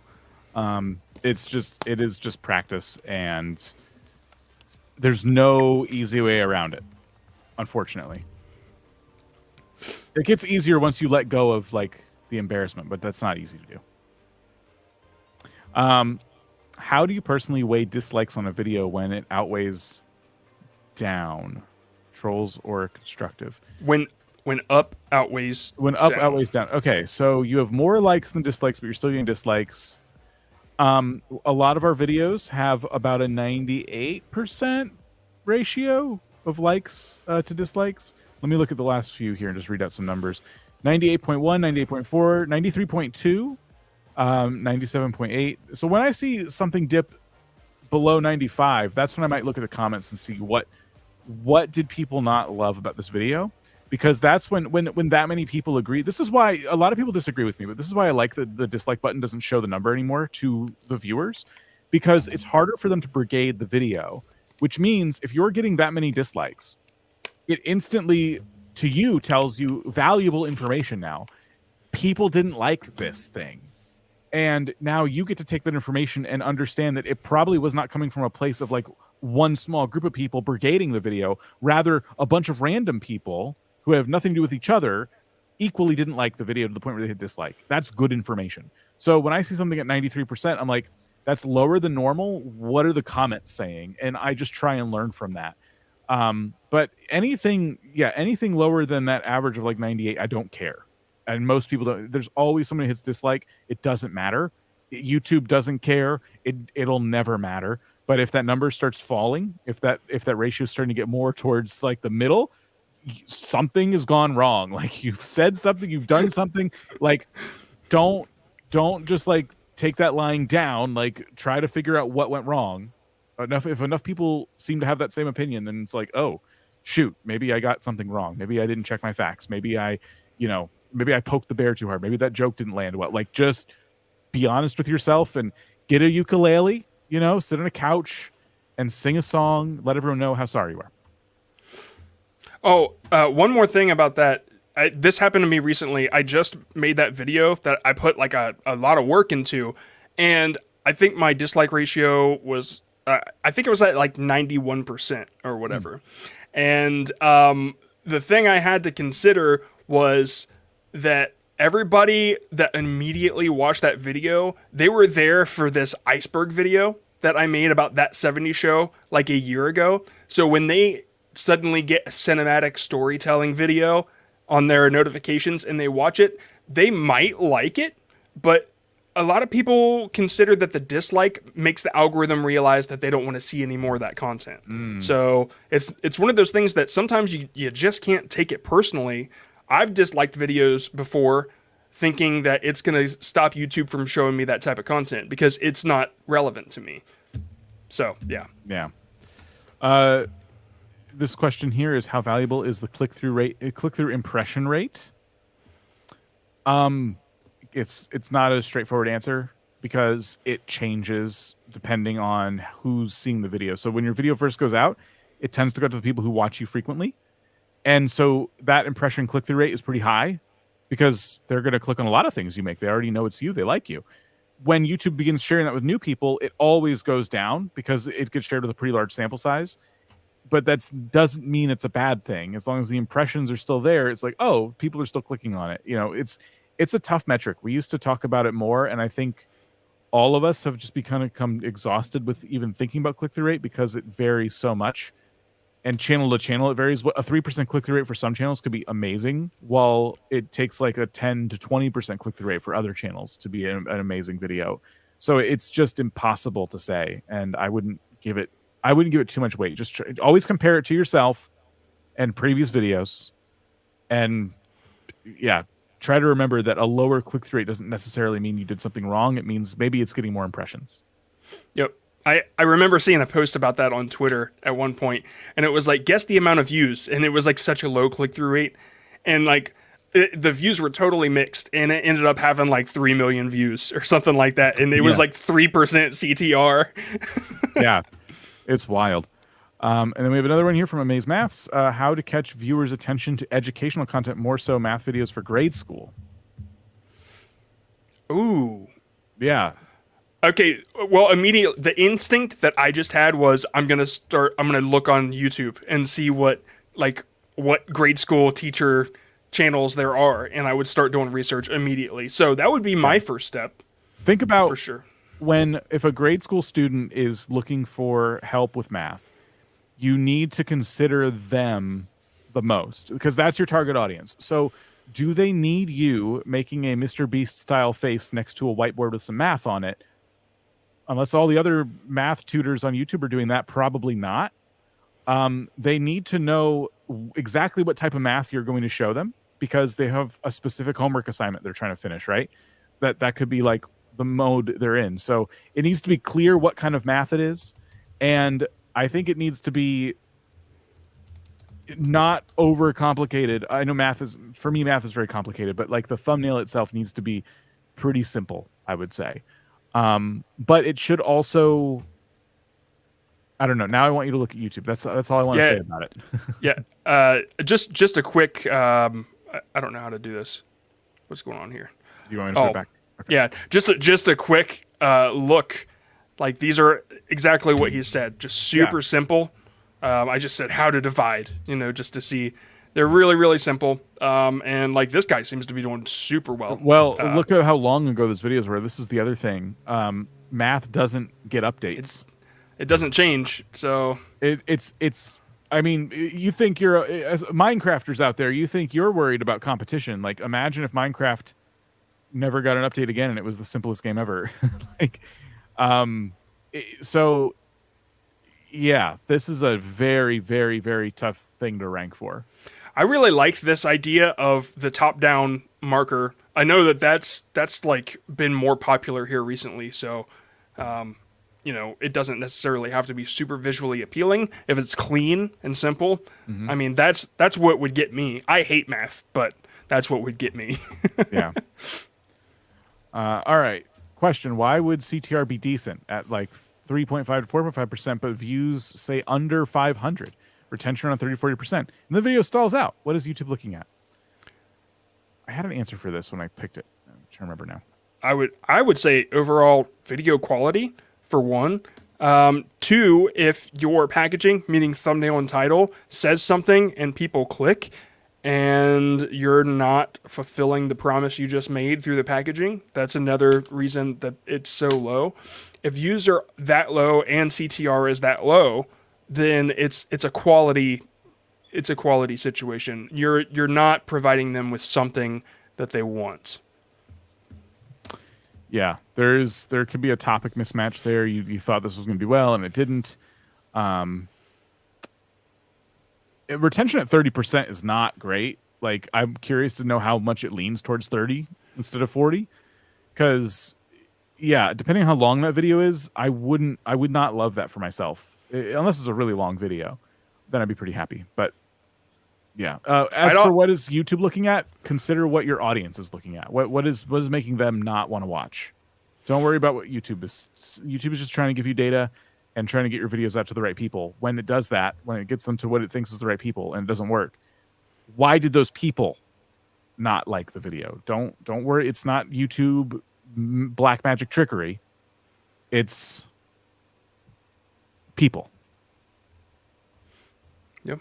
Dark magic is what I meant to say. This is pretty specific, but if your audio isn't up to snuff, just a heads up, that will happen. If you have bad audio, even if your video's not that great, you can pitch anything, but the moment that somebody hears bad audio, they're out. And that's just how it happens. People cannot deal with bad audio anymore. There's no excuse for it.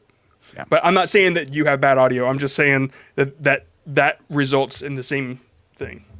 Yeah. All right, question. How do I make sure a video, which is 50 minutes long, isn't mistaken for a course, but is seen as an edited edutainment video? Topic. I think topic. I'd say the same. I just wanted to say that's impressive. You made edutainment 50 minutes long. That's like Netflix impressive. Yeah, so the way that Netflix pitches it could probably work too. One documentary channel I love is called Swoop. She does deep dives on all manner of things. And those videos can range anywhere between an hour to 4 hours long. And they are deep dive, like edutainment kind of like videos, I guess, like documentaries, video essays, whatever you want to call it. She would call it documentary. I just mentioned earlier, I'm watching what I imagine is a video essay on the Galactic Star Cruiser at Disney World shutting down. 4 hours. So I saw that this video was 4 hours long about a very interesting topic, and my first assumption was, oh, this person didn't edit. My first assumption was, wow, they must have done a ton of work. And that maybe that's unique to me, but I always give people that credit first. And as soon as I click on the video, I'm gonna know pretty quickly if it was an editing thing or if it was, yes, they put in a ton of work. So I think people will give you the benefit of the doubt. You'll see massively long videos on YouTube getting more and more and more views, especially this day and age. And I think it's because that's become very, very popular in a time where everyone's like worried about shorts taking over. Like these videos actually work really well. Okay, sorry, we got to get through these. Made a shorts channel hoping to start the flow to the main channel, wondering if it's worth it to make one for my Twitch VODs, or is uploading the main channel better? Also aiming to multi-stream. So good that you made a shorts channel. Wondering if it's worth making one for my Twitch VODs. It depends on what you're doing on these different channels. I encourage you to watch a video. I think it's called Genius YouTubers. Look up vidIQ Genius YouTuber Strategy. It's a video. We did an interview with someone called JrzyRae, and he has an ecosystem. He has a main channel where he does videos about MMOs. He has another channel where he does videos covering older classic games. He has a Twitch VOD channel, and he has a clip channel. So he has all those things, and they all have their own purpose. So just make sure they have their own purpose. If your Twitch VOD channel is, if Twitch VODs are very long, I would just do a separate Twitch VOD channel. But yes, uploading to your main channel better? Probably not, because you're putting shorter form content on there, and it's going to like conflict. And then last couple here, John. Best fonts to use on your YouTube thumbnails. I just grabbed this one because I was going to say thick ones. yeah, thick ones, bold ones. That's the best way to go if you want specific ones. If you go to like Google Fonts, anything that says sans bold on it, that's the way you want to go. You don't need any crazy little loopies or anything super thin you're not going to see. So thick and bold and sans. Yeah. And finally, Lightbread gave us a super chat and says, best iOS app for making thumbnails. So we did answer this earlier. I'm sorry you felt the need to super chat it. We appreciate the super chat, but hopefully you did hear the answer from earlier. John, what was the app you recommended again? I said Photopea is something that I really picked up. It's more advanced, but if you don't want something as advanced, Canva is the bomb. I hope they have it for iOS. They definitely have the website on Safari. I guess you could hop on there. But check out Canva. Yeah. All right. Well, I brought us to time with the questions. Yeah. Okay. Well, until next time, keep working. Keep getting them thumbnails done. So you have plenty to submit next time. Mm-hmm. Enjoy, everybody. Yep. See ya.